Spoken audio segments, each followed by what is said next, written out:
नमस्कार। पंचमेश का द्वादश भाव में क्या फल होता है, इस बारे में आज विश्लेषण करेंगे।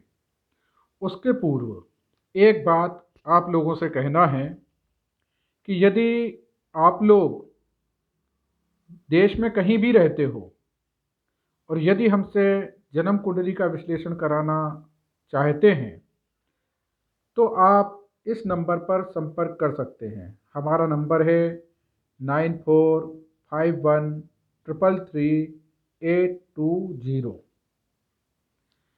अब चलते हैं विश्लेषण की तरफ। आज हम लोग पांचवें भाव के बारे में जानेंगे कि पांचवा भाव का जो स्वामी है पंचमेश, इसका विभिन्न भागों में फल क्या होगा। यह जन्म पत्रिका का पांचवा भाव है। जैसा कि आपको पता है, यह संतान स्थान है, प्रेम स्थान है, विद्या स्थान है। इन सब का ये कारक है। यदि इस भाव का स्वामी कोई भी ग्रह हो, वह इस भाव के लिए अच्छा है। वैसे भी जन्म कुंडली का ये त्रिकोण स्थान है, शुभ स्थान है। तो इस भाव का स्वामी यदि इस भाव में हो तो अच्छा है।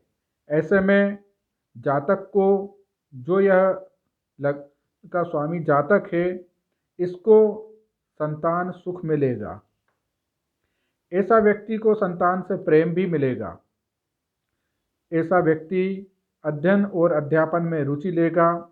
व्यक्ति पढ़ा लिखा होगा, बशर्ते कि इस भाव के ऊपर अशुभ ग्रहों की दृष्टि नहीं होनी चाहिए, पाप पीड़ित नहीं होना चाहिए, पाप कर्तरी में नहीं होना चाहिए। अन्यथा की स्थिति में फलों में कमी आ जाती है। यदि संतान भाव का स्वामी यदि पंचमेश छठे भाव में आ जाए, ऐसे में जातक का पढ़ाई में मन कम लगता है, पढ़ाई में मन कम लगता है। ऐसा व्यक्ति का दूसरे लोगों से अटैचमेंट भी कम होता है, क्योंकि यह स्थान पंचम स्थान से दूसरा स्थान है और जन्म कुंडली से छठवां स्थान है। तो देखा जाए तो इस भाव का धन स्थान होने के कारण तो प्राप्ति होनी चाहिए, और इस स्थान का छठवां स्थान होने के कारण स्ट्रगल होना चाहिए। तो ऐसे में कई बार व्यक्ति को स्ट्रगल करना पड़ता है और मेहनत के बाद प्राप्त होता है। इस भाव का स्वामी जब इस भाव में होता है तो व्यक्ति को ज़्यादा मेहनत करनी पड़ती है। यदि पंचमेश सप्तम भाव में हो, सातवां भाव विवाह स्थान है, यदि पंचम का स्वामी इस भाव में हो, ऐसे में व्यक्ति अपनी पत्नी से प्रेम करता है। हालांकि दूसरे लोग भी प्रेम करते हैं, यहाँ ये बात नहीं है, परंतु जब प्रेम स्थान का स्वामी जब इस स्थान में आ जाता है तो कई बार ऐसी स्थितियाँ हो जाती है कि व्यक्ति प्रेम विवाह की तरफ आकर्षित होता है। कई स्थितियों में उसका प्रेम विवाह होता भी है, परंतु कई स्थितियों में यदि ये स्थान पीड़ित है तो फिर वो प्रेम तो करता है परंतु सफल नहीं हो पाता और उसको असफलता हाथ लगती है। परंतु यदि प्रेम विवाह न हुआ तो ऐसा व्यक्ति, चूंकि ये पत्नी का स्थान है और ये भाव का स्वामी जब यहाँ आता है तो ऐसा व्यक्ति पत्नी से विशेष लगाव रखता है। आगे चलते हैं। इस भाव का स्वामी पंचमेश यदि अष्टम भाव में आ जाए, यह आठवां भाव है पत्रिका का आठवां भाव, यह भी अशुभ भाव है।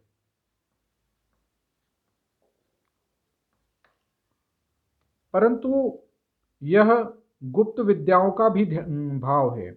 यदि पंचमेश अष्टम में होता है तो ऐसे व्यक्ति को किसी भी विषय में डिटेल या यूं कहते कि गूढ़ अध्ययन करने की रुचि बढ़ती है।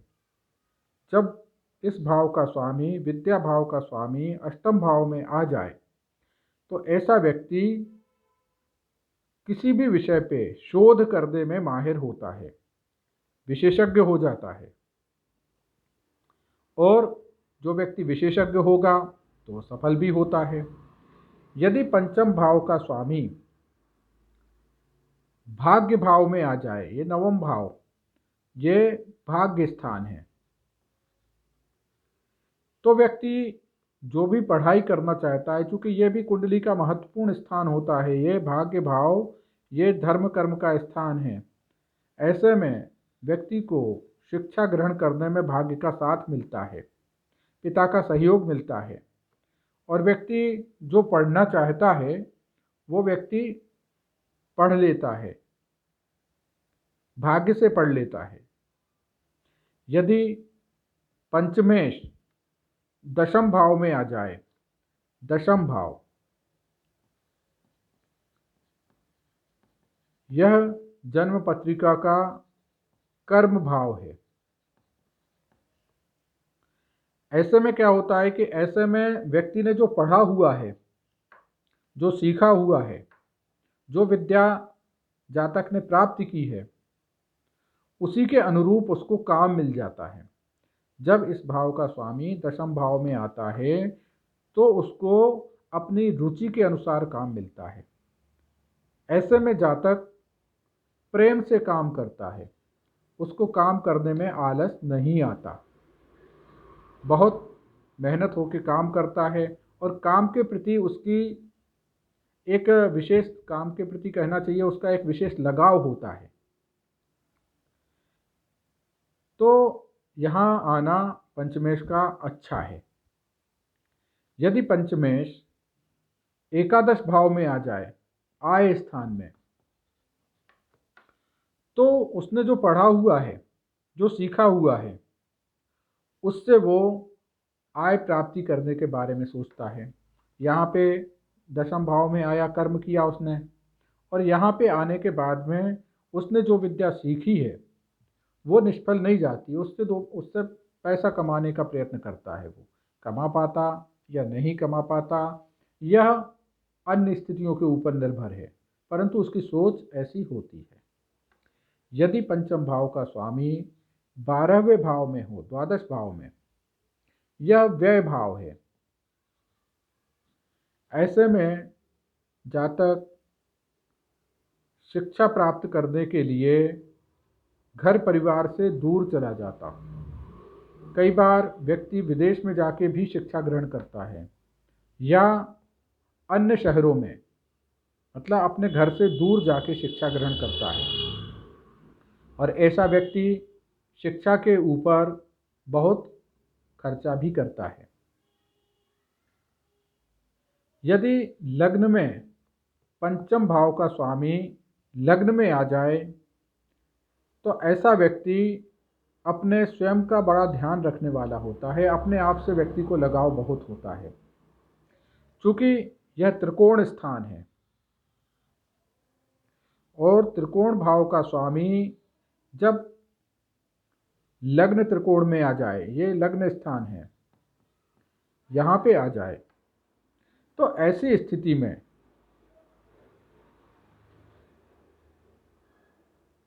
जातक, यदि उसकी संतानें हैं तो वह जातक का ध्यान रखने वाली होती हैं, और व्यक्ति पढ़ा लिखा होता है, सम्मानित होता है। यदि इस भाव का स्वामी तृतीय भाव में आ जाए, दूसरे भाव में, यह धन स्थान है। कैसा? पैतृक धन। और इस भाव का स्वामी उठ के इस भाव में चला जाए, चूंकि यहां से देखा जाए तो 7, 8, 9, 10 यह यहाँ का कर्म स्थान है। ऐसे में जातक कौटुंबिक जनों के सहयोग से, घर परिवार पड़ोस के सहयोग से अध्ययन भी करता है और इसका लाभ इन लोगों को भी मिलता है। कई बार क्या होता, पूरा का पूरा कुटुंब परिवार पड़ा हुआ होता है, तब ऐसी स्थिति पैदा होती है। यदि इस भाव का स्वामी तृतीय स्थान में आ जाए तो इस भाव से यह एकादश स्थान है, मतलब आय का स्थान हुआ। वैसे ये पराक्रम स्थान है। 11वां भाव यह पराक्रम स्थान है। जब इस भाव का स्वामी इस भाव में आ जाता है तो व्यक्ति शिक्षा ग्रहण करने के लिए मेहनत करता है। दूसरा, किसी से अगर कोई और काम करना है तो भी मेहनत उसको ज़्यादा करनी पड़ती है। यदि इस भाव का स्वामी इस भाव में आ जाए, चतुर्थ भाव में, ये तीसरा भाव था, यहाँ पे हम 11 लिख गए, तीसरा भाव, यहाँ से 11 था ये। यदि इस भाव का स्वामी